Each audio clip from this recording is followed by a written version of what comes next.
Hello and thank you for joining me on Kilroy's City Walks. In this video I'll be taking you on a guided tour along one of the most famous streets in the world, Broadway. I'll be sharing some of the history and interesting stories of the sights and places we'll be seeing along the way. Our journey will begin at the southern end of Broadway in Lower Manhattan. I'll head uptown all the way to Columbus Circle at Broadway and 59th Street, which is about a 5-mile trip. I'll also make a couple of short stops just off Broadway to some notable places. Dutch settlers originally called this city New Amsterdam. The main road in New Amsterdam was known as the Herenweg or Herenstraat, which translates to Gentleman's Way or Gentleman's Street. When the British took control of New Amsterdam, the city was quickly renamed as New York, and the wide road in the center of the city was renamed as Broadway. As New York grew from a small settlement of centuries past into the huge city of current times, Broadway was the spine or epicenter of the city's growth. And now off we go. Enjoy the sights and sounds and history of the legendary Broadway in Manhattan.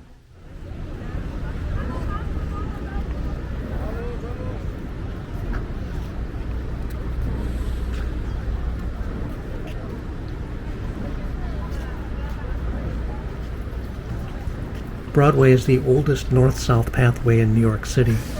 It can be found on maps dating back to the 1600s. It has also been speculated that this path was originally used by Native American tribes that lived here.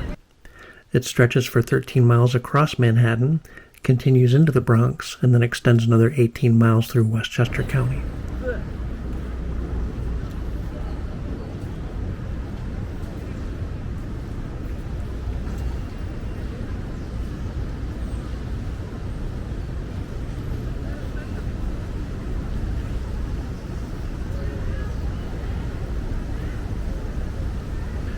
We are now at Bowling Green, the oldest park in New York City. In its history, it served as a venue for the sport of lawn bowling, as a marketplace, and a parade ground. In 1733, the city's Common Council leased this area to local landlords on the promise that it be turned into a park, and it's continued in that form to this day. The British erected a statue of King George III on this site in August of 1770. When the Declaration of Independence was first read to American troops at City Hall just north of here in 1776, they marched down to Bowling Green and toppled that statue of King George. The remnants of the statue were then melted down to be used as bullets in the Revolutionary War. At the conclusion of the Revolutionary War in September of 1783, General George Washington marched his troops through Manhattan to here at Bowling Green, where they watched the defeated British Army sail away from the city.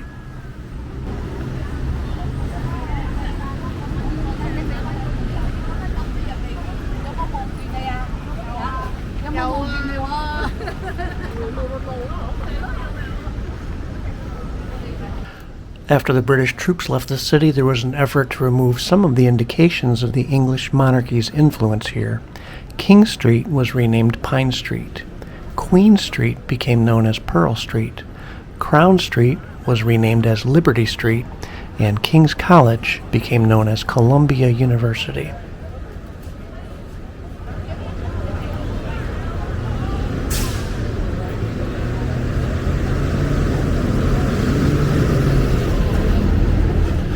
This is the Charging Bull. As you can see, it's a very popular photo stop. The Charging Bull was created by an artist named Arturo Di Modica.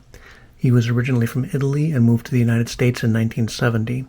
He opened his first studio up in the SoHo neighborhood and became established in the city's local art scene.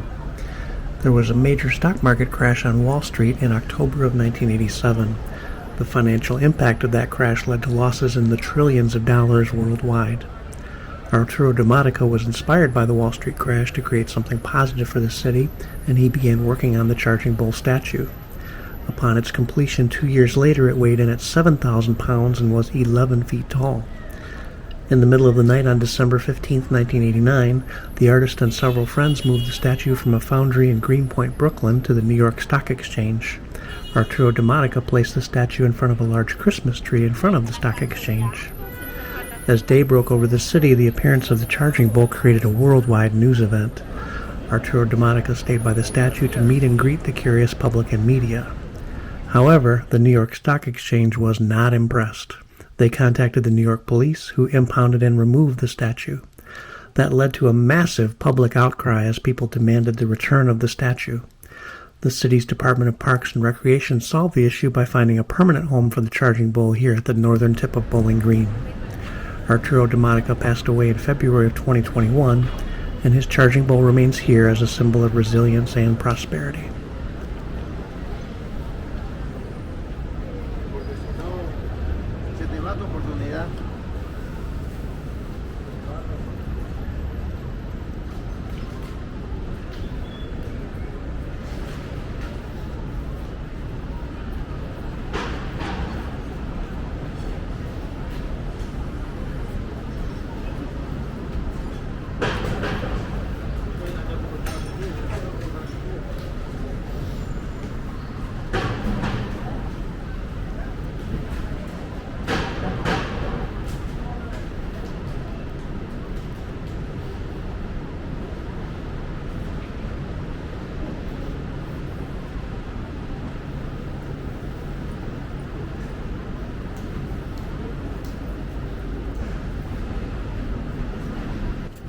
This area of the financial district is known as the Canyon of Heroes.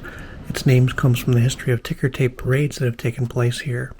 There have been over 200 ticker tape parades here in the city.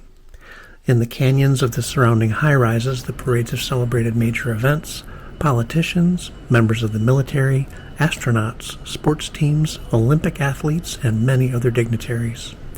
As we walk along, you can see granite strips every so often on the sidewalk. Those strips commemorate each ticker tape parade. They stretch from just behind us near Battery Park up to Chambers Street near City Hall, which is about a half mile ahead of us.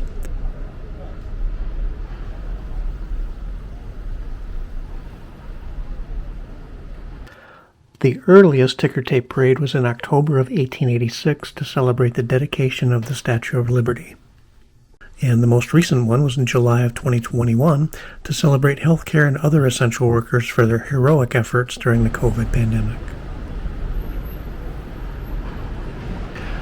We're walking through the financial district, and here's a map to show that area. I'll include a map each time we cross into a new neighborhood. The maps I'm using are coming from cityneighborhoods.nyc.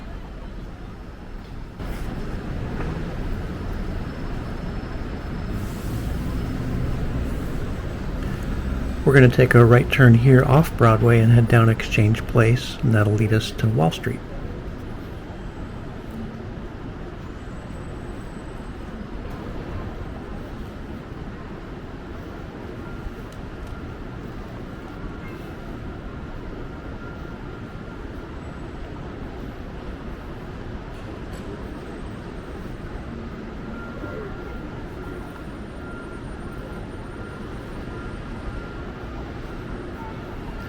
I hope you're enjoying the tour so far. This is the first time I've ever made a narrated guided tour like this. Please like and share the video, and subscribe to my channel so you can see future videos. I have several walking tours around Manhattan and one in Brooklyn posted, and they're all gathered into a playlist titled New York City here on my channel.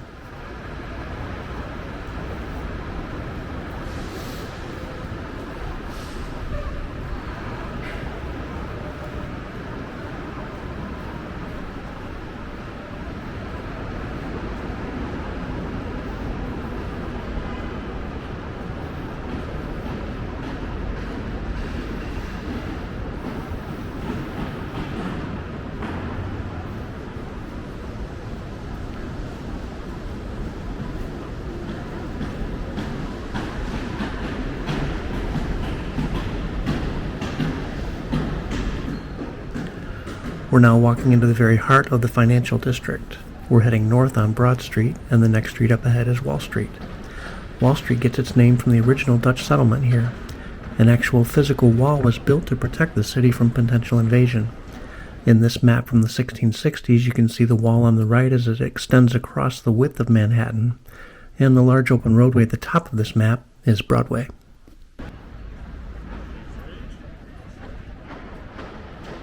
This area has been a trading marketplace since the 1600s. A 1792 agreement between stockbrokers called the Buttonwood Agreement set forth rules for the trading of securities and commodities. Trading occurred at a nearby coffee house for several years. A series of different locations were used in the early 1800s. As the needs of the traders grew, a permanent physical location was established here. The New York Stock Exchange building on our left was opened in 1903.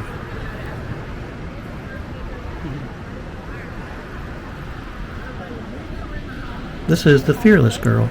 She stands facing the stock exchange as a symbol of increasing gender diversity in the workplace. She was created in 2017 by artist Kristen Visbal. The Fearless Girl originally stood south of here, right in front of the Charging Bull at Bowling Green.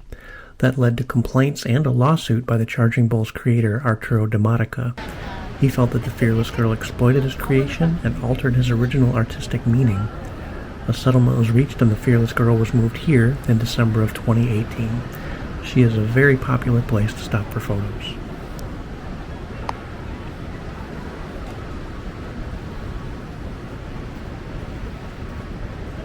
This is Federal Hall. In the early 1700s, New York City Hall was located here.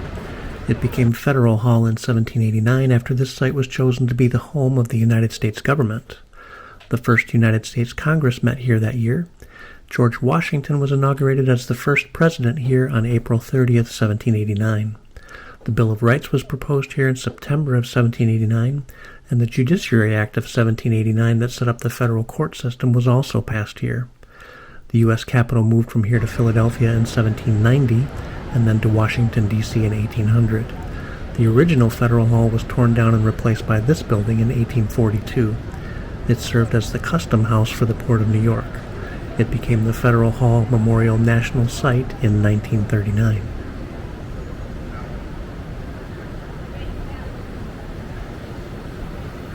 We'll now head down Wall Street towards Broadway, and our next stop is Trinity Church.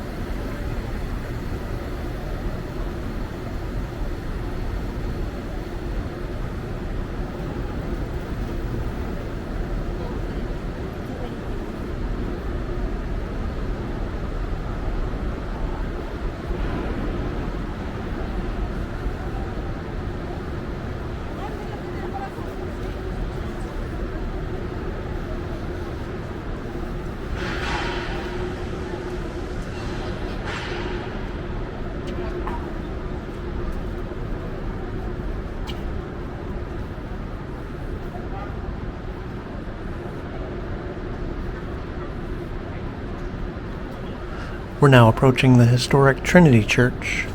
Trinity Church was originally created by a grant from the Royal Governor Benjamin Fletcher on behalf of King William III. This is the third building used by the church. The first was built in 1698 near here on Wall Street by the Hudson River. That church was destroyed in the Great Fire of 1776. A second church was opened in 1790, also on Wall Street. That building suffered a structural collapse caused by heavy snow in 1839. The current building was opened in 1846. Many famous names from history have attended worship here, including George Washington, Alexander Hamilton, James Monroe, and John Jay.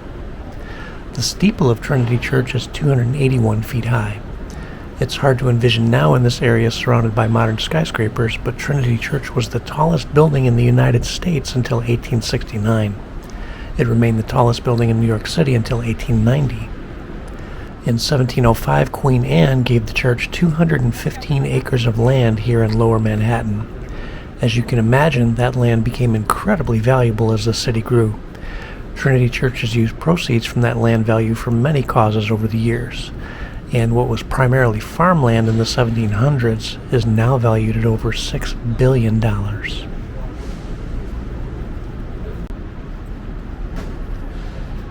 This is the cemetery of Trinity Church. In a few steps we'll be at what is the most popular spot to visit here, the tomb of Alexander Hamilton. Alexander Hamilton was born on the island of Nevis in the British West Indies in 1757.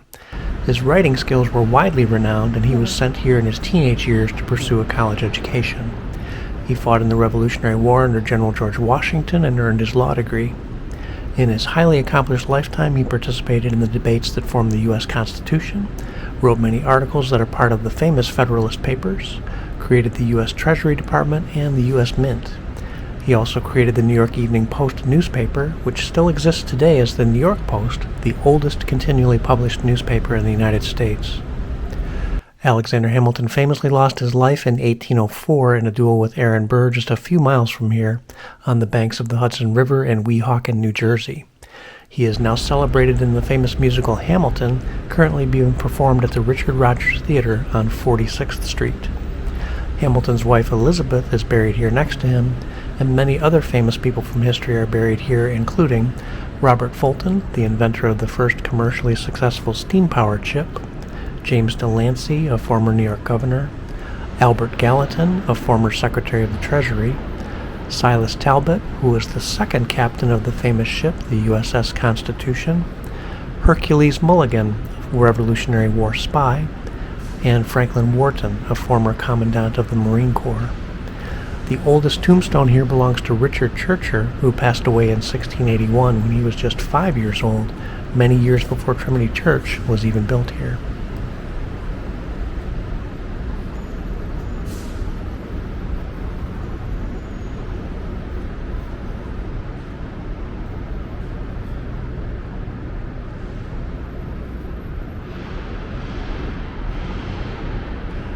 Trinity Church was designed by architect Richard Upton, who moved here from England in 1829. The church was designed in the Gothic Revival style, and Upton went on to design dozens more churches that were built across the eastern United States. His famous designs are held in many locations, including the New York Public Library and the U.S. Library of Congress.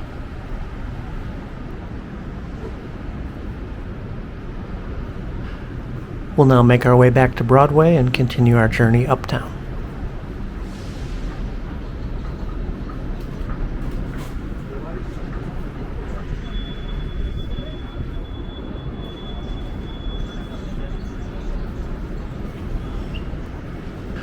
We'll pass through Times Square in a little while on our journey. Times Square is, of course, the home of the massive New Year's Eve celebration that occurs every year. But where did that celebration occur many years before there even was a Times Square? It happened here at Trinity Church. People assembled to hear the church bells ring in the new year.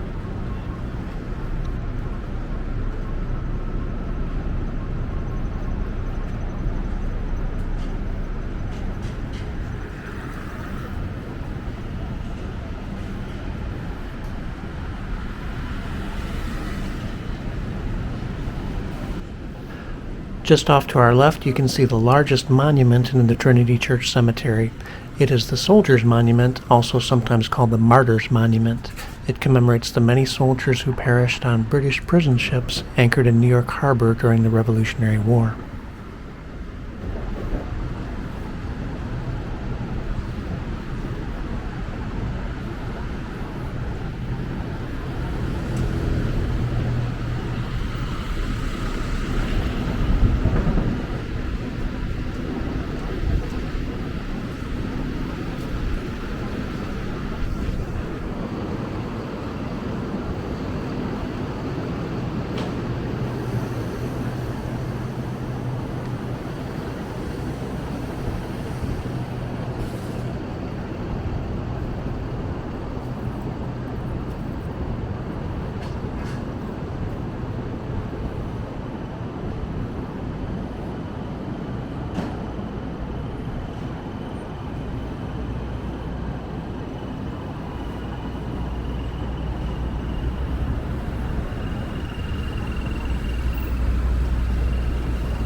On our left is Zucotti Park. It was formerly known as Liberty Park Plaza. It is a privately owned public space currently owned by Brookfield Properties and Goldman Sachs. The World Trade Center is a very short distance from here, and the park was damaged and covered in debris following the 9/11 attacks. It was cleared of debris and used as a staging area for recovery efforts. The park was reopened in 2006. It also made headlines in 2011 when protesters camped here for several weeks in the Occupy Wall Street protests.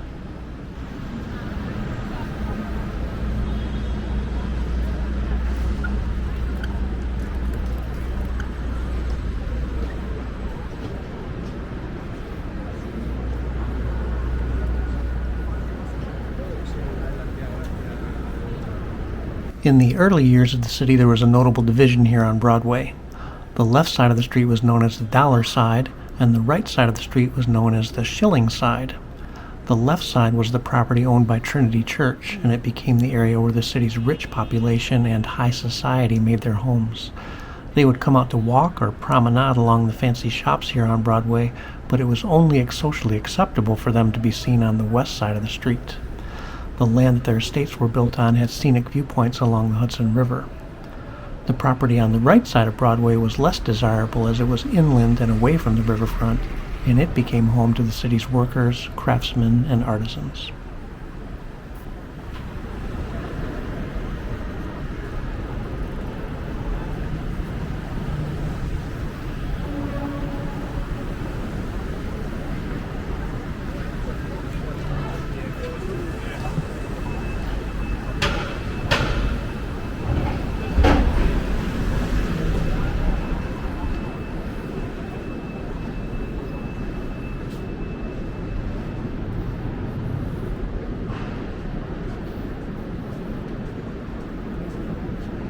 New York's traffic congestion and gridlock is legendary. Even in early times, traffic was a major problem. On Broadway and Lower Manhattan, traffic in the mid-1800s was a snarling and tangled mass of people, horses, wagons, coaches, carriages, and pushcarts. There were no traffic lanes, no traffic signals, and pretty much no traffic rules. It was a dangerous place, with pedestrians being injured nearly every day. The Metropolitan Police created a special force to try and help the congestion. They were called the Broadway Squad, whose members had to be a minimum of 6 feet tall. The Broadway Squad charged into the mass to guide movement, escort pedestrians, chase down runaway horses, and deal with pickpockets and other troublemakers. Their heroic efforts became legendary, and they were commemorated in poems, songs, and artwork.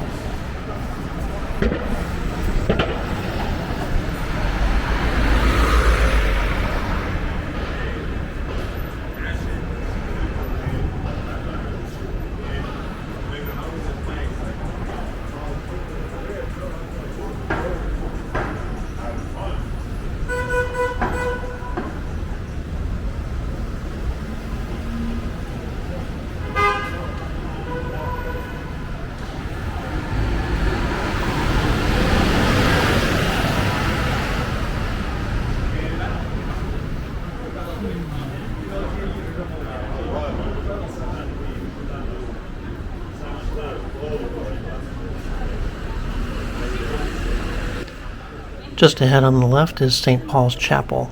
It is a part of Trinity Church. As the city's population grew, Trinity Church needed more space to accommodate its growing congregation. St. Paul's Chapel was built and some of the congregation moved here. Built in 1766, it is the oldest surviving church in New York City. The chapel survived the Great Fire of 1776 that destroyed Trinity Church. President George Washington and members of Congress worshipped here on his inauguration day in 1789. The chapel, just a few hundred yards from the World Trade Center, also survived the 9/11 attack undamaged. For 9 months after the attack, it was a welcome sanctuary of rest and refuge for rescue and recovery workers and the volunteers who came from around the country to care for them. After the attacks, it became known as the Little Chapel That Stood.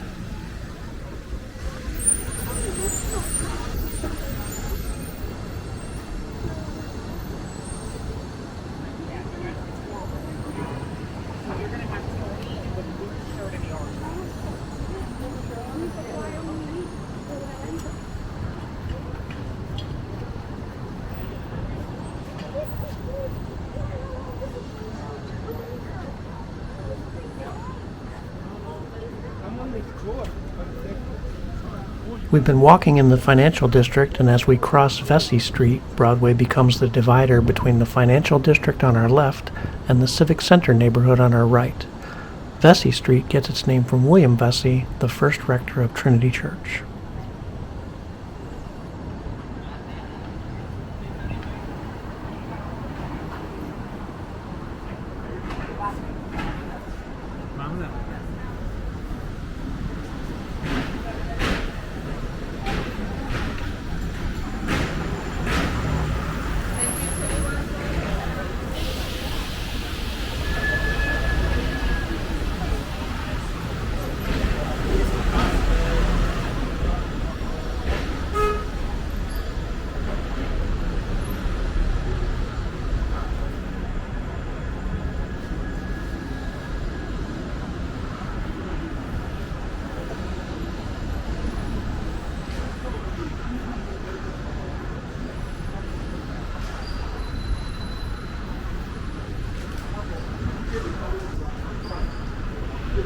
The building on the left is the landmark Woolworth Building.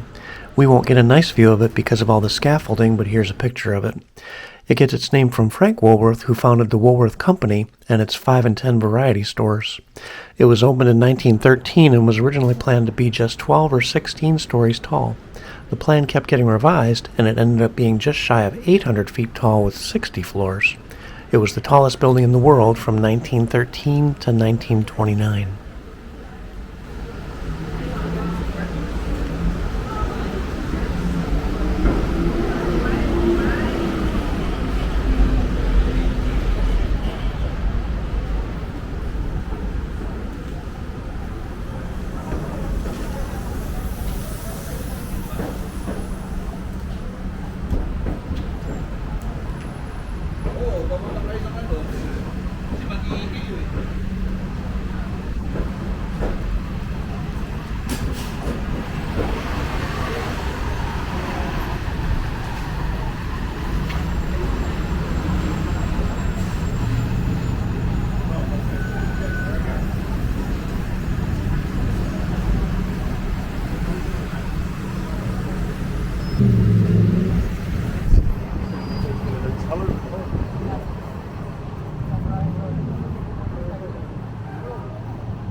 The very first effort to build a subway in New York City happened here, right below where I'm walking. An inventor named Alfred Beach received a permit from the state to build a pneumatic mail delivery tube underground. Beach then built a subway instead without telling anyone and without asking the state or city's permission. He rented space in the basement of a clothing store, and his workers began tunneling at night. He built an ornate subway station and a 300-foot-long tunnel. His single subway car would move 20 people just a single block along Broadway from Murray Street to Warren Street. He opened his subway in February of 1870, and it became a public sensation. He announced that he was ready to expand his tunnel south to Bowling Green and north all the way to Central Park. But in building his subway secretly, he had drawn the scorn of Boss Tweed and Tammany Hall, the political machine that controlled much of the city. A Tweed ally, Governor John Hoffman, vetoed bills that would have authorized Beach to expand his subway, and by 1873, Beach ordered his subway closed.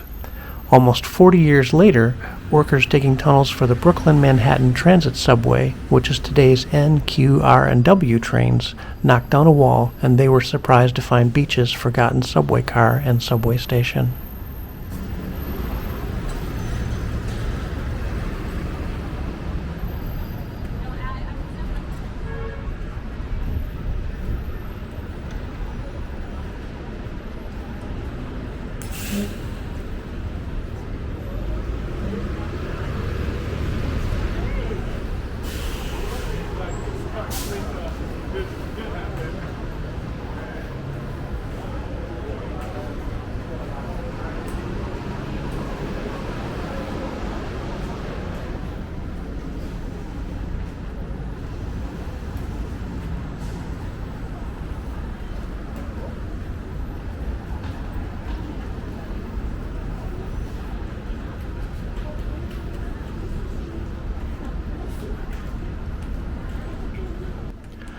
Off to our right and behind all the trees is the City Hall Park complex. The mayor's office and the New York County Courthouse are located there. And out in the distance is the David Dinkins Municipal Building, which was opened in 1913 to absorb the governmental staff needed when the 5 boroughs of New York consolidated into one entity. You can just make out the 25-foot-tall gold statue at the top of the municipal building. It is called Civic Fame and has a similar style to the Statue of Liberty.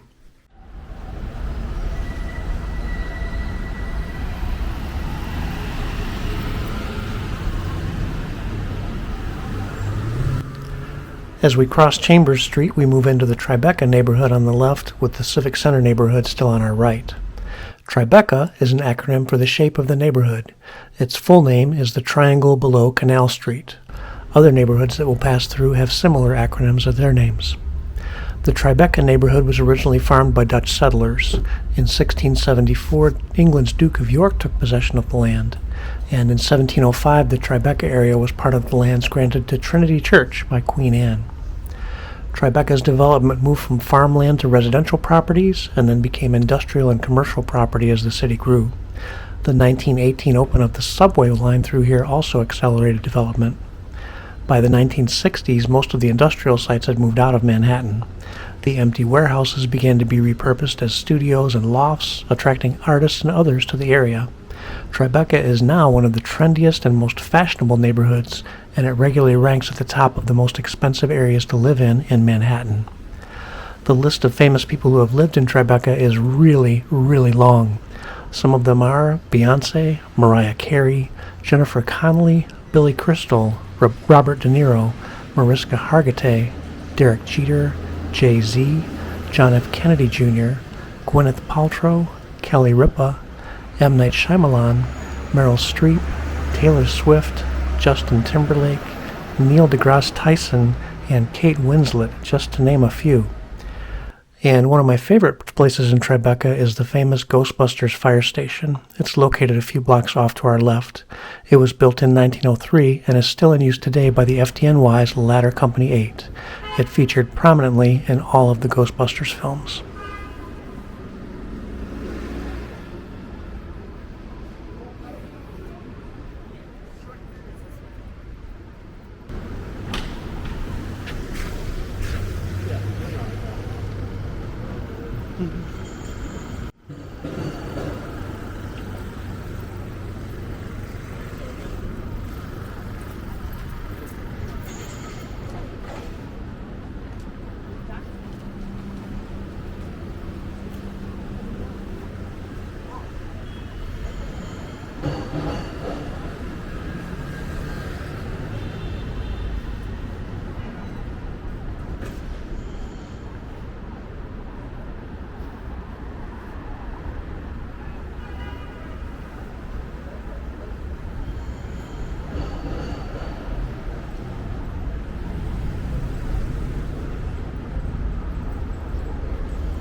All right, gentlemen.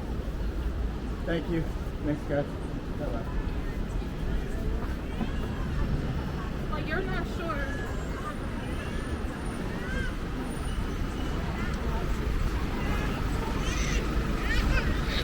Behind us in the Canyon of Heroes, Broadway has been the site of some of the city's largest celebrations.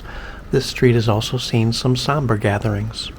Following his assassination in April of 1865, President Abraham Lincoln's body was taken on a journey by train from Washington, D.C. to his hometown of Springfield, Illinois, so the people of the nation could pay their respects. When it stopped here in New York City, his body lay in state at City Hall just behind us for 2 days. Then a massive funeral procession came right up here along Broadway, with crowds estimated over 1 million people. The procession followed Broadway to Union Square Park, moved along 14th Street to 5th Avenue, then up to 34th Street and out to the Hudson River Rail Depot, where Lincoln's casket continued its journey by train.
This is Canal Street, and as we look off to our right, off in the distance a few blocks from here, is Chinatown and Little Italy.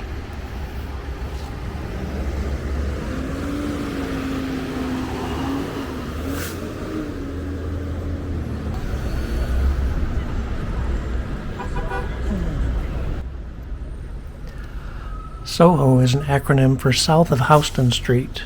We're now on the southern edge of SoHo, and we'll reach Houston Street when we arrive at the northern edge of SoHo. The neighborhood of SoHo developed in a similar way to Tribeca. Farmland became residential areas, which then became commercial and industrial areas, and then transitioned back to residential and commercial uses. The exodus of landowners was so severe here in the 1950s that this area became known as Hell's 100 Acres. The cast iron building construction of the area gives it a very distinctive look, and the area is protected as a national landmark as the SoHo Cast Iron Historic District.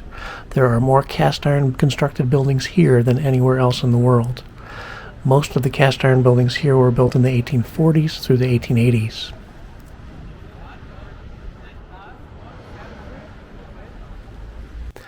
Robert Moses, the prolific urban planner who shaped the city's growth in the mid-50s, had plans to wipe out the SoHo neighborhood in order to construct huge elevated highways that were to have run east and west across Manhattan.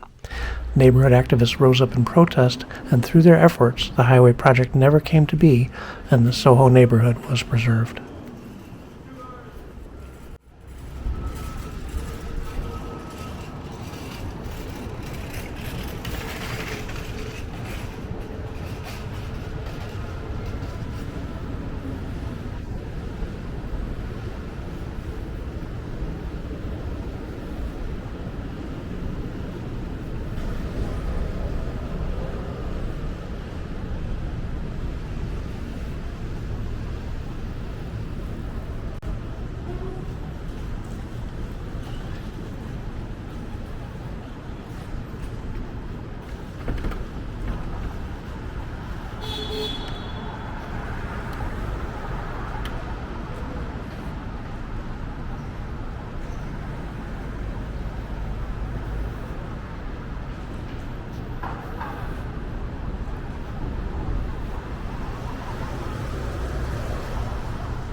SoHo was a prime area for shopping in the 1850s.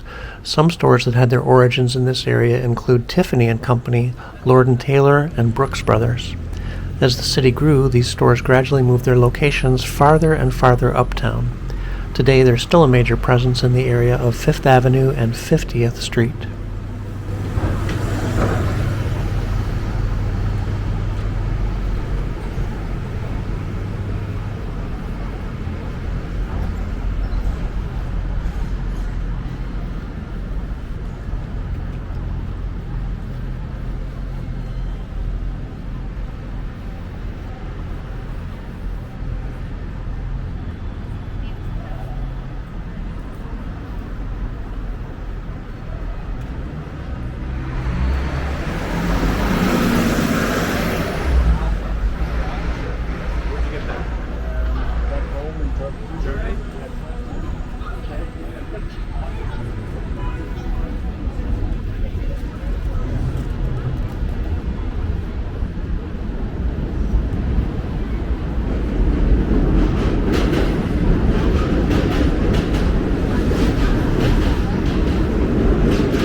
Just 3 blocks off to our left is Wooster Street.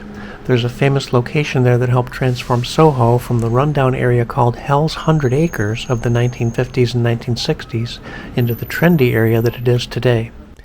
At 80 Wooster Street, a warehouse building was constructed in 1895. It had many industrial and commercial users in its lifetime, including a paper company, a ladies' clothing company, a battery manufacturer, and a fruits and nuts distributor. In 1967, with the area still in decay, the building was purchased by an artist named George Messiunas. His plan was to use underutilized loft spaces at warehouses just like this and make them into living and working spaces for artists. He opened the building as the first artist co-op, and it was called the Flux House. At the time, it was illegal for people to use commercial properties as residences, but many artists lived in the upper floors of the building anyway. The lower part of the building was used for avant-garde art exhibitions and music performances. Some of the famous names that shared their work at the Flux House include Andy Warhol, John Lennon, Yoko Ono, Philip Glass, Jonas Mekas, and Robert Watts. Demand for artists wanting to live and work in the space soon exceeded the building's capacity. Messiunas went on to open several other co-op ventures in Soho, attracting more and more artists to the neighborhood and bringing it back from decay. Today, Messiunas is remembered as the father of Soho, and his Flux House on Wooster Street is known as the birthplace of Soho.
Like we talked about last time.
We're now crossing Houston Street, which leads us into two new neighborhoods. On the left is Greenwich Village, and on the right is NoHo. In the 1600s, this was all tobacco farmland. Dutch settlers referred to this area as the North District or the Green District. It became known as Greenwich after the British took over the city. In the early and mid-1800s, this was a very affluent area. A potter's field in the center of the area was turned into a parade ground and common area. That spot, just a couple blocks to our left, became the famous Washington Square Park in 1871. It is now the heart of Greenwich Village. Immigrants moved into this area in the 1870s, and the affluent departed to other areas. The neighborhood became commercialized with factories, warehouses, and industry. Greenwich Village has also been the home of New York University since 1836. Much like other neighborhoods nearby, Greenwich Village underwent a period of decay. It was then gentrified and revitalized, becoming a highly popular and expensive area to live in today. In the 1900s, the village took on a bohemian or counterculture persona. The neighborhood charm and low rent costs attracted artists, writers, and musicians, and the area became a popular place for art galleries, speakeasies, jazz clubs, and theater. The village is also where off-Broadway theater began, with many very small theaters featuring experimental or avant-garde productions. In the 1950s and 1960s, this was the home of the Beat movement, with musicians, many who would later become world famous, performing here in the small clubs, coffee houses, and theaters. Greenwich Village is also the place where the gay rights movement began. At the Stonewall Inn, a short walk off to our left, riots occurred in June of 1969 as people protested the government-sanctioned persecution of the LGBT community. The Stonewall Inn is now recognized as a National Historic Landmark. 2024 will mark the 50th year of the legendary Greenwich Village Halloween Parade. Well over 50,000 people will participate in the parade, and it will attract a crowd in the millions. Look for it on YouTube. It's quite fun to watch. The bohemian style of this area has attracted many famous people through the years. Some of them are Mark Twain, John Lennon, Jimi Hendrix, Bob Dylan, Edgar Allan Poe, Robert Frost, Alec Baldwin, Jessica Chastain, Anderson Cooper, Brian De Palma, Leonardo DiCaprio, Dustin Hoffman, Rosie O'Donnell, Daniel Radcliffe, Rachel Ray, Julia Roberts, Emma Stone, Liv Tyler, and Barbra Streisand, to name a few. On the right, NoHo gets its name like Soho. It is north of Houston Street. This area was home to the first botanical garden in the city, established in 1748. John Jacob Astor of the prominent Astor family bought that land, and the area quickly became an enclave for the city's rich and high society set. Theaters here in the 1830s attracted huge crowds for vaudeville productions. In the 1900s, industry and manufacturing moved in as the affluent moved out. The area followed the pattern of gentrification and revitalization in the 1950s and 1960s. It also attracted a similar bohemian culture like Greenwich Village. Some of the famous faces that have lived here in NoHo are David Bowie, Andy Warhol, Robert Mapplethorpe, Sam Shepard, Lauren Hutton, Cynthia Nixon, Britney Spears, Kristen Stewart, Liev Schreiber, Dua Lipa, Gigi Hadid, just to name a few.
Like any major city, New York has had its share of very tragic incidents.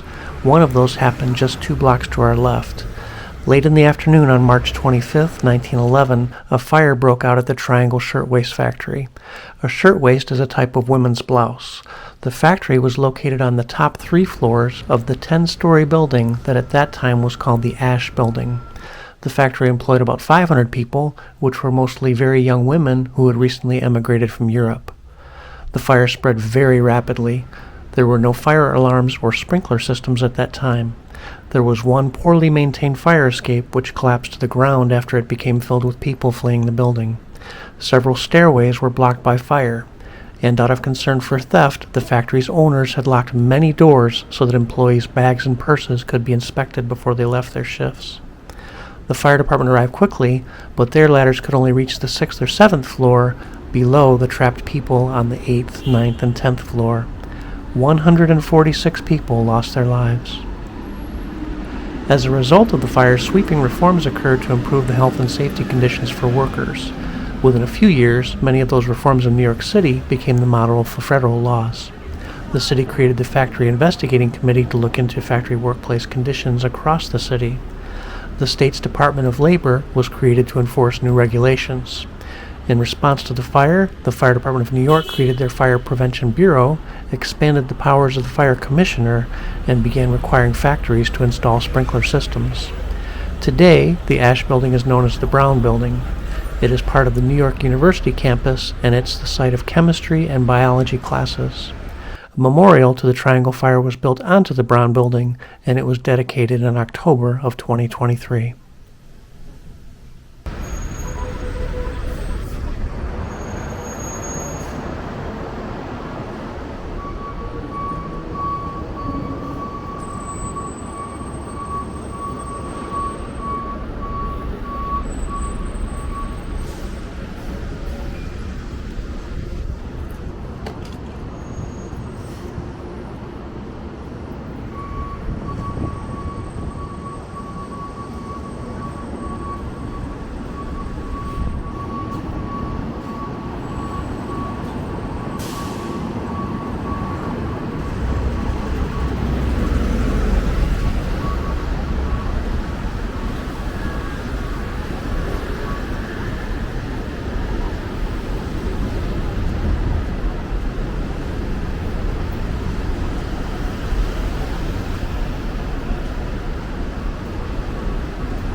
As we cross 8th Street, we exit the small NoHo neighborhood and will be in Greenwich Village only for the next few blocks. When we crossed above Houston Street a few minutes ago, the organization of the city's streets took on a different form. Below Houston Street, there is no pattern or consistent design of the roadways. The streets developed as a progression from the horse paths and dirt roads of the original Dutch settlement and early city life. As the city grew, that led to traffic congestion and difficulties in property development. That eventually led to the Commissioner's Plan of 1811. Under the plan, an orderly grid would be used for street design from Houston Street all the way to 155th Street in northern Manhattan. The plan created a system of east-west streets combined with north-south avenues. As with any major change, there was both support and criticism for the plan. Critics argued that the plan had no artistic or aesthetic qualities as could be seen in the street layout of some major cities in Europe, and that it lacked an adequate amount of public spaces. One of the notable exceptions to the grid system is this street, Broadway. It meanders across the rigid lines of the grid system. The Commissioner's Plan originally called for Broadway to end at 23rd Street. Instead, Broadway eventually continued all the way through Manhattan. The diagonal direction of Broadway created several intersections with the grid that are now major public spaces and pedestrian zone: Union Square, Madison Square, Herald Square, and Times Square, and we'll pass through each one of those along our journey today.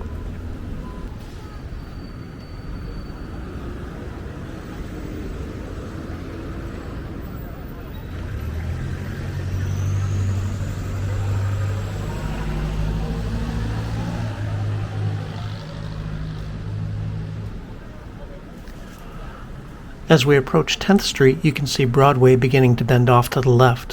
Why did that happen if the grid system was being used? As I mentioned, there was opposition to the Commissioner's grid plan. A group of prominent landowners and farmers in this area strongly objected to the grid plan and refused to allow Broadway to continue in a straight line, as that would have cut across their lands. The city relented, and Broadway was pointed away from their property.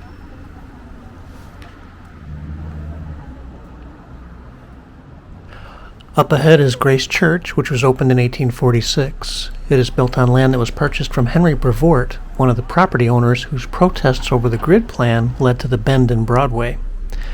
Grace Church was designed in a French Gothic revival style by an artist named James Renwick Jr. It became the home of the city's prominent people and high society. Just before the church opened, an auction was held for the 212 private pews in the church. That led to a bidding competition as people scrambled to claim the best seats. A wedding or a funeral occurring here in the Gilded Age was a major and newsworthy society event.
This is the Strand Bookstore. It has been around now for almost 100 years. If you're book shopping in Manhattan, I'd highly recommend making a stop here.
This is Union Square, which has been here since 1839. The intersection of Broadway and Bowery formed a triangle of land here. Surveyors preparing for the city's grid plan felt that this land would be difficult for development, and the commissioners decided to make it into a public commons area originally called Union Place. Throughout its history, Union Square has been a place for public gatherings and protests. At the beginning of the Civil War in April of 1861, the Confederate Army captured Fort Sumter in South Carolina. The flag from Fort Sumter was brought here, where it was displayed from the George Washington statue during a massive public rally for the Union Army. The first Labor Day celebration occurred here with a huge parade that came up Broadway in 1882. And more recently, the square was used as a site to raise awareness for the Black Lives Matter movement in 2020.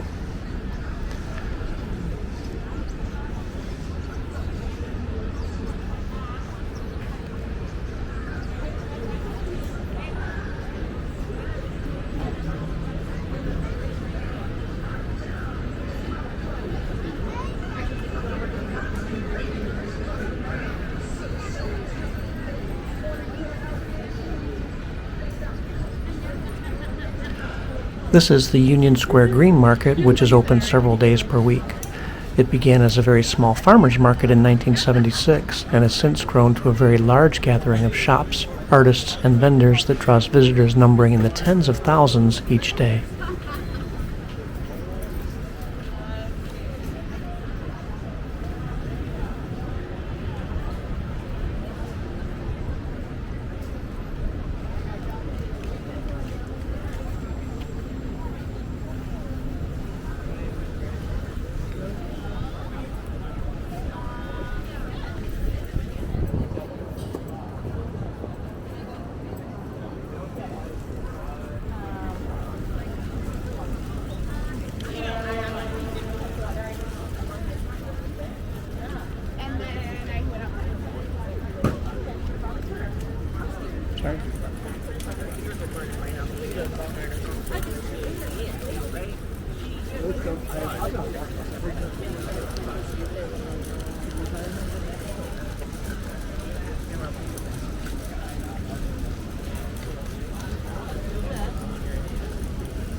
As we leave Union Square, we're in the Flatiron District, which gets its name from the famous Flatiron Building that we'll see in just a few blocks.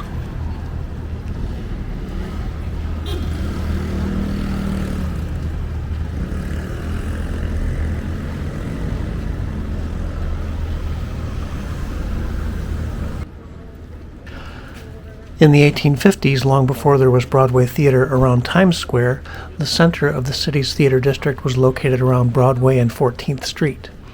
The Academy of Music, the first successful opera house in the city, opened on 14th Street just east of Union Square. It became the most prominent place to see and be seen, and opening night of a show at the Academy was a major event in high society.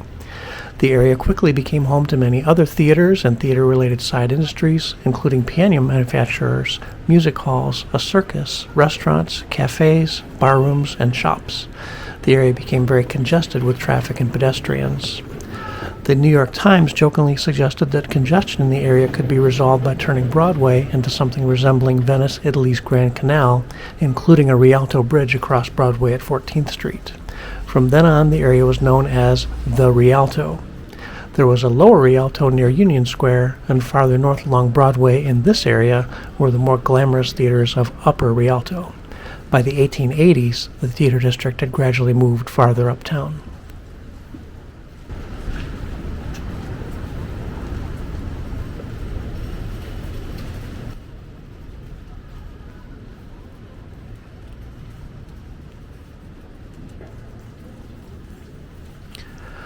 We're making our way towards Madison Square Park, which is a few blocks ahead at 23rd Street. When it opened in 1847 and began attracting people, a businessman named Amos Richards Eno wanted to capture those crowds. He built the very luxurious Fifth Avenue Hotel, which opened in 1859 directly across from Madison Square Park on the west side of Fifth Avenue and 23rd Street. It featured the first passenger elevator at any hotel in the United States. Many critics thought his hotel would never attract visitors because it was so far away from the city's main hotel district. But it did, attracting visitors from around the world. England's Prince of Wales stayed at the hotel in 1860, further enhancing the status of both the hotel and the neighborhood. It became the central hub of the city's social, cultural, and political elites. The success of the hotel drew even more businesses down to this area. The prime shopping district known as the Ladies' Mile also developed nearby. At the time, it was not socially acceptable for a woman to be out walking alone in the city. The popularity and safety of the Ladies' Mile allowed women to be out on their own without male escorts. The area was a popular destination through the late 1800s until the Great Depression.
Here's a view of the Flatiron Building, and we'll get a better look at it when we view it from the north at Madison Square.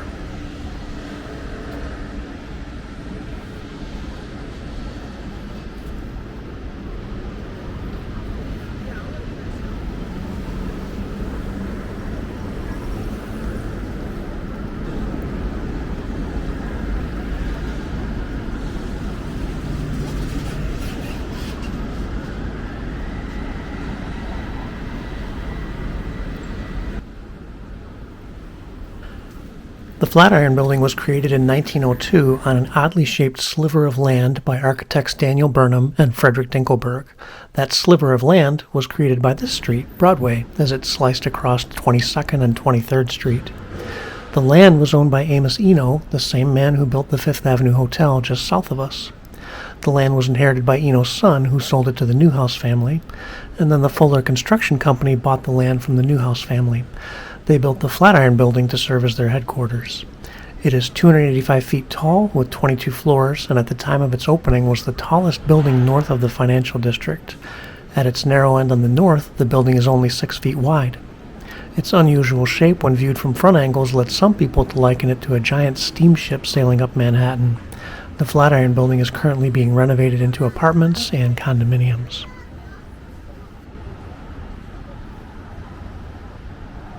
We'll now turn down 23rd Street to visit a site that most people probably pass by without even noticing. In October of 1966, a fire was reported 1 block south of here at the American Art Gallery on 22nd Street. That building was interconnected with the building on this side, the Wonder Drug Store.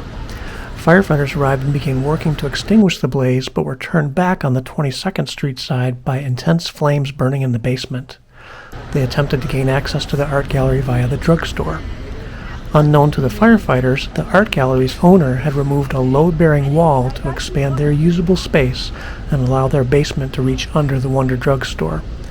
Firefighters were operating on the first floor of the drugstore when the floor collapsed, plunging them into the inferno below. 12 firefighters were killed.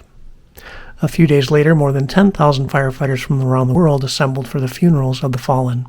It was the worst loss of life in the history of New York City's fire department until 35 years later at the World Trade Center on September 11, 2001.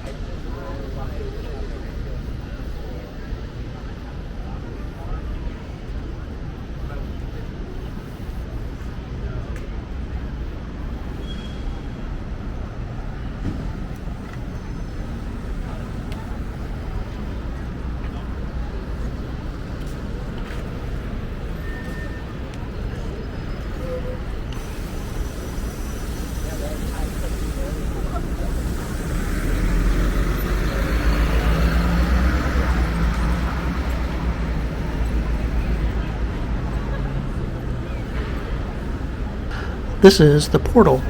It was here from May to September of 2024. It was a video link to another screen just like this one in downtown Dublin, Ireland. It allowed for live, real-time visual communication between people here and people in Dublin. I was in Dublin a few months ago and did a few walking tour videos there. If you're interested, look in the playlist on my channel. You'll also find videos from London, England, and Edinburgh, Scotland, as well as many from here in New York City.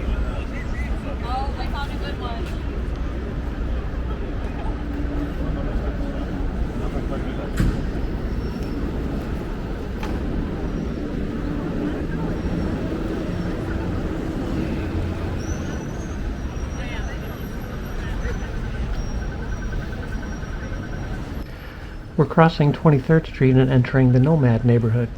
NoMad is another acronym. It stands for North of Madison Square Park. We're in Madison Square, and Madison Square Park is off to our right.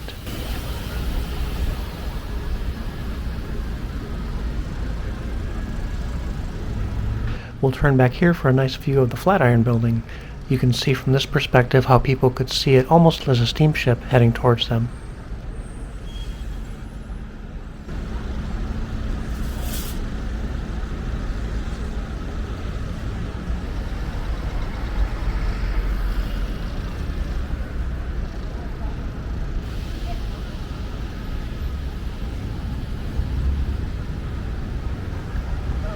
This area developed primarily as a residential neighborhood in the mid-1800s and was home to some of the city's most famous families. It also experienced a commercial boom after the opening of the Fifth Avenue Hotel, followed by more luxury hotels in this area. By the late 1800s, commercial development had surpassed residential development. The Delmonico brothers, already well known for their restaurants in Lower Manhattan, opened a location just ahead at 26th and Broadway in 1876. It was one of the most popular dining venues in the area for about 25 years. The neighborhood began to decay, and in the 1880s and 1890s, this area north of the park was known as the Tenderloin. It was the city's red light district and became very seedy and crime-ridden. And continuing through the early 1900s, the area deteriorated. A project to revitalize Madison Square Park in 2001 led to a steady re-improvement of residential property, and this neighborhood once again became very popular.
Off to our right is the NoMad Piazza.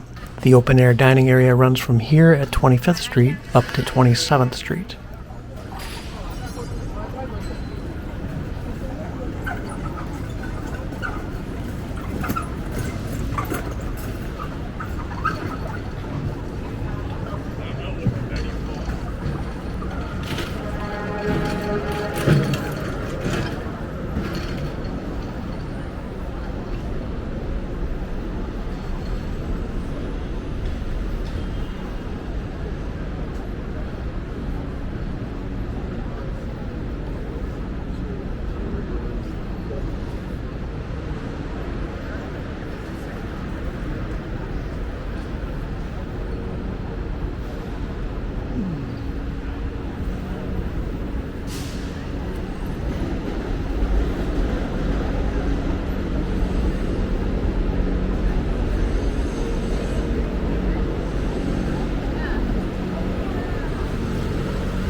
This part of 28th Street between 5th Avenue and 6th Avenue was once known as Tin Pan Alley. It was home to the songwriters and music publishing companies that produced some of the world's most popular music in the late 1880s and early 1900s. Legendary songs like Give My Regards to Broadway, Take Me Out to the Ball Game, God Bless America, and Stardust all had their origins here.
We're now entering Midtown South. It is the home to Madison Square Garden and Penn Station, both off to our left a short ways. Midtown South is also where the popular Koreatown area and Greeley Square are located.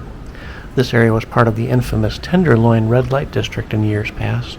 It was also part of the city's garment manufacturing industry, and it shares a border just ahead with the garment district.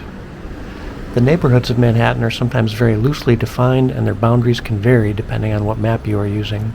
Midtown South is one of those examples. Some maps show it extending from 29th Street to 45th Street. Others show it as a much smaller area.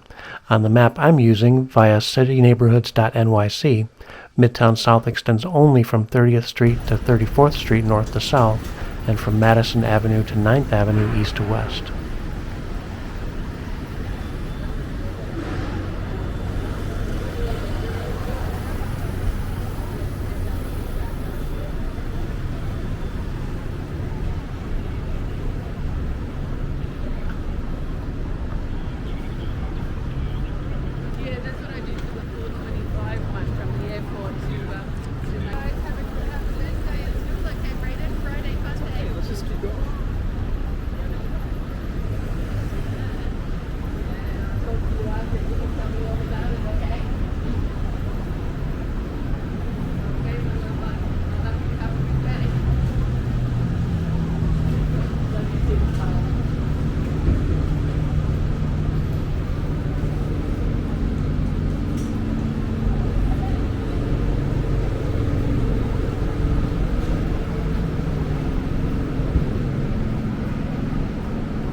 This is Greeley Square Park. It is named for Horace Greeley. It is on the small triangle of land formed where Broadway cuts across 32nd and 33rd Street. Here in the park is a statue of Horace Greeley. He was the founder of the New York Tribune newspaper and was a presidential candidate in 1872, losing to Ulysses S. Grant. Greeley Square forms a bow tie shape with Herald Square, which is just ahead at 34th Street. Times Square also has this bow tie shape.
For the book?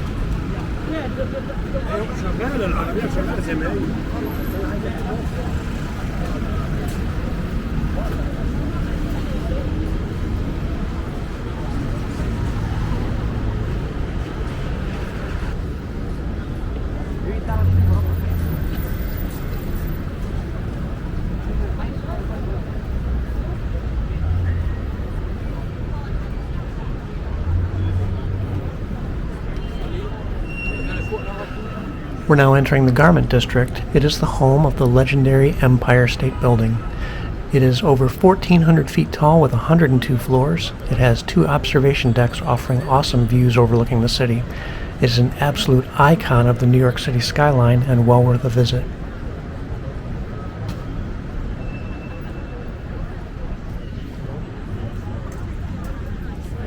We're walking in Herald Square, which gets its name from the New York Herald, a newspaper whose headquarters used to occupy this spot.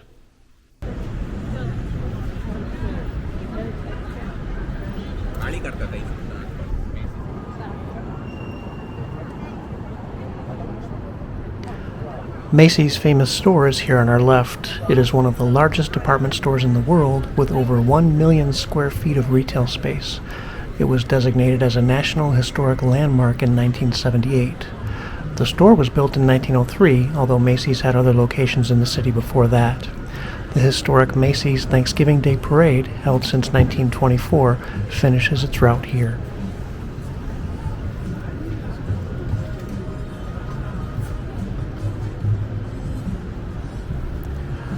The Garment District was the center of clothing and textile production in the United States in the early 1900s, which is how it received its name.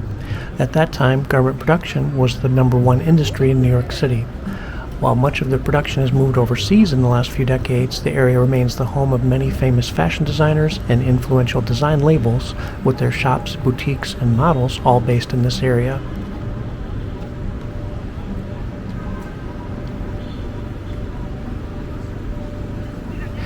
Nearby on 7th Avenue is the Fashion Walk of Fame, where the legendary icons of the industry are commemorated with sidewalk plaques. And the New York Fashion Week, which is held here each fall, is the showcase for designers to unveil their latest creations.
The garment district became centered in this area through a combination of occurrences. It began developing in Lower Manhattan, behind us around the Lower East Side and Greenwich Village. Cramped and needing space to grow, garment loft factories began spreading uptown. They began to open on Fifth Avenue near large retail stores. Fifth Avenue at the time was one of the most expensive and exclusive areas to live in, and it included Billionaires Row, where the mansions of some of the city's wealthiest residents were located. The influx of garment lofts and thousands of workers into the area was not welcomed by the elite and powerful. Comprised of influential businessmen, the Fifth Avenue Association began a campaign to remove the garment factories and their employees. They instituted boycotts, pressured banks to refuse loans to garment companies, and pushed the city to enact a new zoning ordinance to keep garment lofts out of the area. The zoning law was passed in July of 1916, and by just a few months later, 95% of the garment business along Fifth Avenue had decided to relocate. And they came here, settling into the area between Broadway and 9th Avenue and between 34th Street and 42nd Street. Just 10 years later, this area was the fastest growing neighborhood in the city, leading it to become the world's center of clothing and fashion.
Crossing 40th Street brings us into the legendary Theater District, the home of Times Square.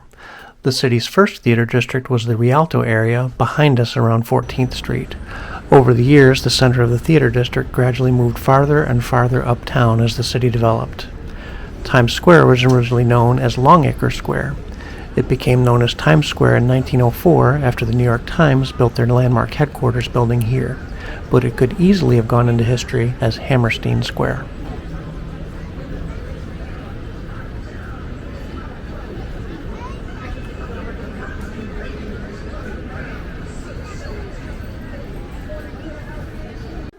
Oscar Hammerstein I was a businessman, theater builder, and composer. He earned his riches through his invention of an innovative cigar-making machine. By 1893, he had built 3 theaters in Manhattan.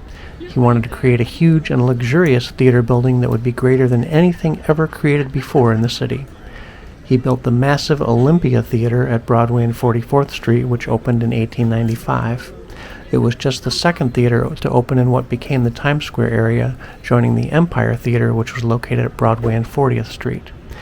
However, the Olympia Theater was not successful and caused Hammerstein to fall into bankruptcy. He persevered, though, quickly recovering and opening the Victoria Theater at 42nd Street and 7th Avenue in 1899. He then built 2 more theaters in this area, which started growing rapidly. Hammerstein is remembered today as the father of Times Square.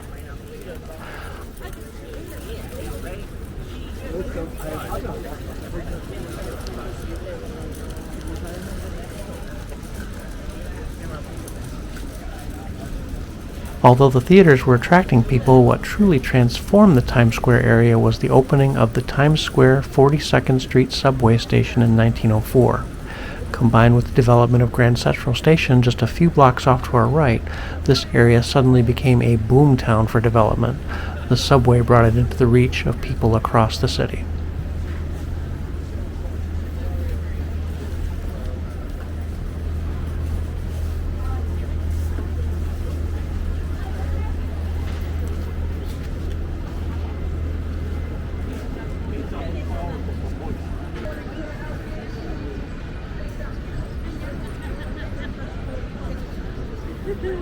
You're funny, you said alright, we can do it.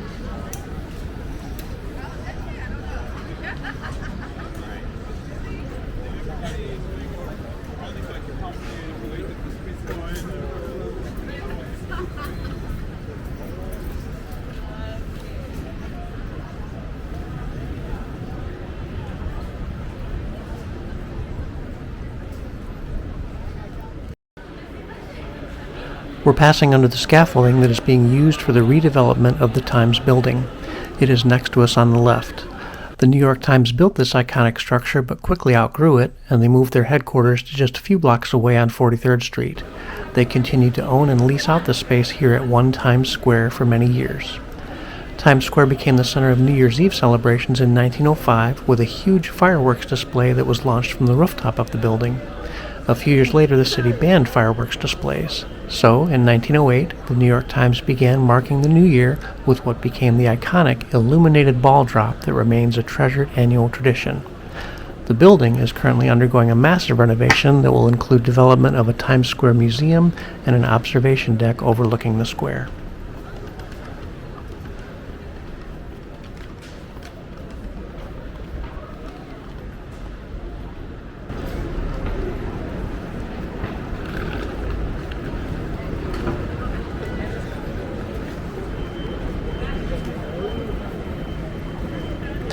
Welcome to Times Square, the crossroads of the world. It is the most visited place on the planet, attracting over 120 million people from around the world each year. A typical day will see around 300,000 people, and a busy day may bring over 450,000 people. As you walk around on a typical day, you'll lose track of how many different languages you hear. The New Year's Eve celebration here draws in excess of 1 million people.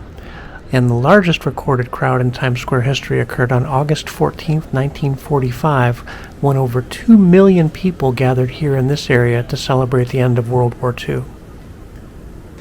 Times Square's area was marked out by Broadway as it crossed 42nd through 47th Street and then across 7th Avenue.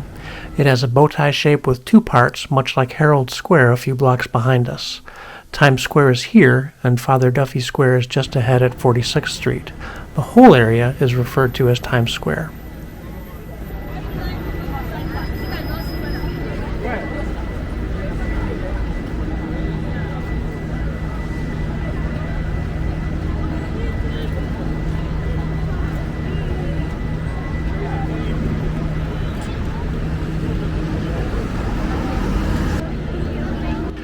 It's hard to picture today, but Broadway used to be open to vehicle traffic through Times Square. In 2009, it was temporarily closed to vehicle traffic as an experiment to improve pedestrian travel and public gathering. The experiment was highly successful and popular, and it became permanent. 7th Avenue remains open to vehicles to move through the area. It's also hard to picture today, but not too long ago, this was not a nice area. Starting from the Great Depression and especially into the 1960s and 1970s, Times Square declined into an area with heavy criminal activity, seedy characters, and red light district storefronts. The rough and gritty nature of those times is captured in films like Taxi Driver, Midnight Cowboy, and The Deuce. In the 1980s, the city and state began efforts to clean up the area. Those efforts continued for around 20 years through several different mayoral administrations. The city and state bought out troubled properties, partnered with private companies to renovate old properties and develop new ones, and used the police department to target criminals and their related illicit activities. A landmark partnership was formed when the city worked with the Disney company to take ownership of the New Amsterdam Theater.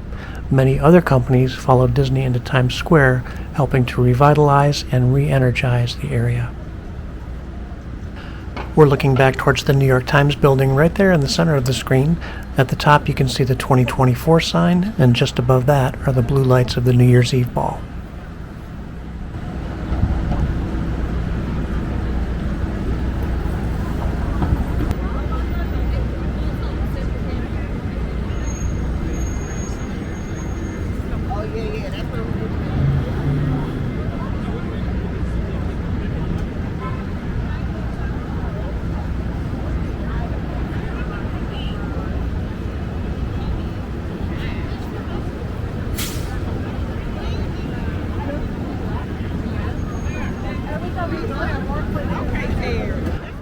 In addition to millions of people, Times Square attracts street performers, costumed characters, and has concerts and all kinds of special events.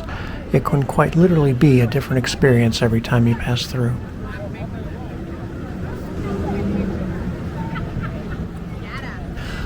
The confluence of theaters, restaurants, nightclubs, hotels, and stores here has brought masses of people to this area from the days of Oscar Hammerstein right through to today. And since Times Square's beginning, advertisers have sought to reach those people. Large electric signs like these around us have been a fixture of Times Square since the early 1900s. The Heinz Company hired a man named Oscar Good to develop a sign for them at Fifth Avenue and Broadway. It was hugely successful, and Oscar Good quickly became the city's master of gigantic electric signs. His signs were called spectaculars and were designed to be so eye-catching and intriguing that people would flock to the area to see them and stop right in their tracks. Working from a factory about 20 blocks uptown at Broadway and 68th Street, Good transformed Times Square by designing and installing nearly 24 massive signs between 1904 and 1917. Signs through the decades have combined colors, motion, and special effects to constantly draw the eyes of the people passing through Times Square. For the buildings here today, there's even a city regulation that requires a certain amount of lighted sign frontage to keep up their tradition. And if you're up kind of late, stop by here just before midnight when all of these signs pause their individual displays and unite to show a single artistic video creation called the Midnight Moment.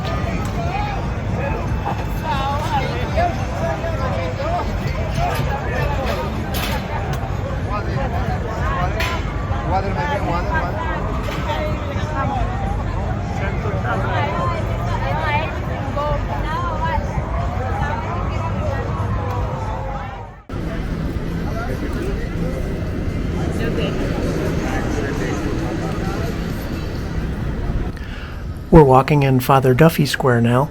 The square was named after Father Francis Duffy in 1939. He was a Catholic priest who served with the New York's Fightin' 69th Regiment during the Spanish-American War and World War I. Father Duffy worked in combat on the front lines, accompanying medics who were moving with stretchers to rescue wounded soldiers, and he became the most highly decorated member of the clergy in the history of the U.S. Army. He is also commemorated by the statue that is just ahead.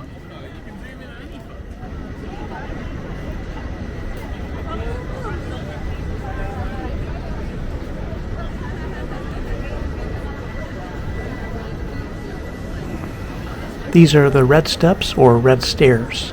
They've been here since 2008 and are the top of the TKTS building below us. It's a great spot to stop and view the panorama of Times Square.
If you were wondering if Times Square was busy during our walk through it, the answer is no. That was a really, really light crowd for the Times Square area. It gets very crowded at night, especially when all the Broadway theater performances are ending and the audiences are emerging onto the sidewalks and plazas. Speaking of theater, that is the TKTS office below the Red Steps. They sell discounted same-day tickets for Broadway and off-Broadway shows. As we cross 47th Street, we're leaving Times Square, but we're still in the theater district. One of the older nicknames for this area is the Great White Way, which represents Broadway from 41st Street to 53rd Street. The nickname has its origins in the early 1900s when electric lighting and massive advertising signs became such a feature of this area. The Times Square area attracted a large and steady stream of people both day and night, bringing money with them to spend in the theaters, restaurants, hotels, and department stores. Other areas took notice of New York's success here. Across the country, in cities and towns, both big and small, there were proposals from city councils, chambers of commerce, newspaper editorials, real estate agencies, and other such entities, all seeking to build a Great White Way in their town. They argued that a Great White Way would bring prosperity and respectability, and they invested in building a brightly lit commercial district. But none of these replicas could ever match the combination of factors that led to the original one here in New York. Very quickly, these other cities and towns found that their well-intentioned efforts did not bring the expected result, and instead left them with a large electric bill.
We're passing Ellen's Stardust Diner. It's a 1950s themed restaurant where the servers sing to the customers.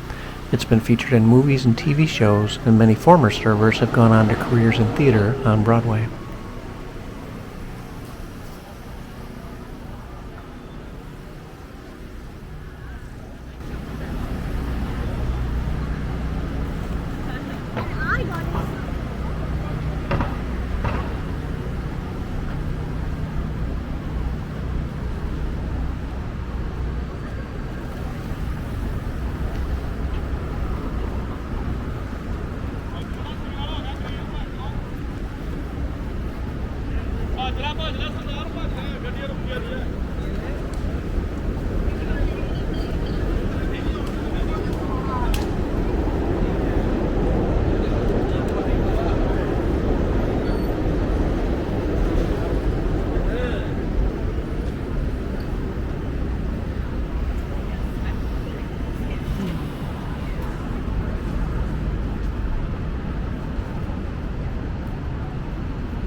We're crossing into Midtown, the last neighborhood we'll see on this journey along Broadway.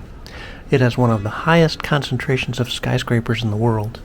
Midtown's name developed quite simply. It's the area in the middle between downtown below 30th Street and uptown above 59th Street.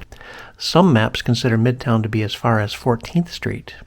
On the map I've been using, Midtown is an L-shaped area around the theater district. Rockefeller Center, Radio City Music Hall, Carnegie Hall, Columbus Circle, and Bryant Park are just a few of the famous places here in Midtown.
Around the southern edge of Central Park is Billionaires Row.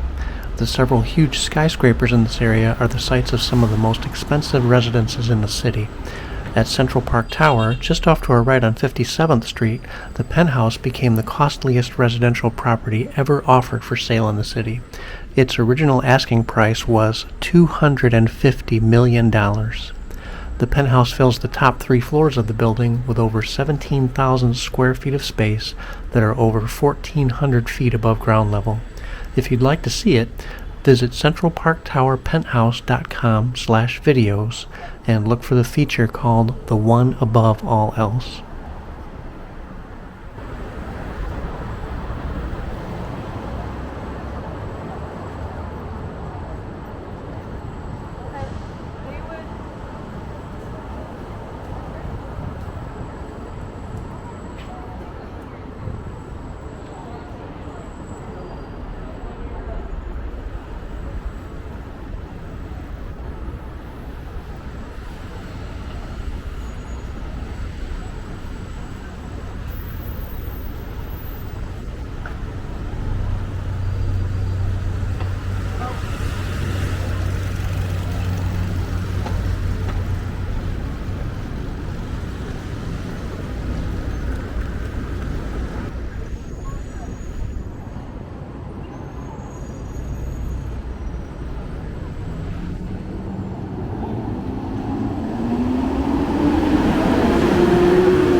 We'll now make our way around part of Columbus Circle and head just off to the left toward the Merchants Gate at Central Park.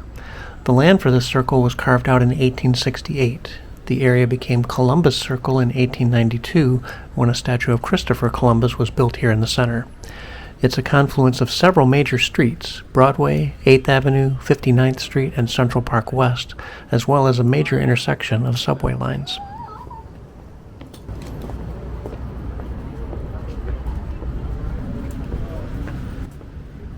Just ahead is our last stop on this journey, the monument to the USS Maine. It's the statue with the gold figures on top. It was dedicated here in 1913. The USS Maine was a Navy battleship that was in Havana, Cuba in February of 1898. She was in port to help protect U.S. interests during the Cuban Independence War. Under mysterious circumstances, the ship exploded and sank. The incident and its aftermath were part of the factors that resulted in the Spanish-American War. The monument commemorates the 268 sailors who lost their lives.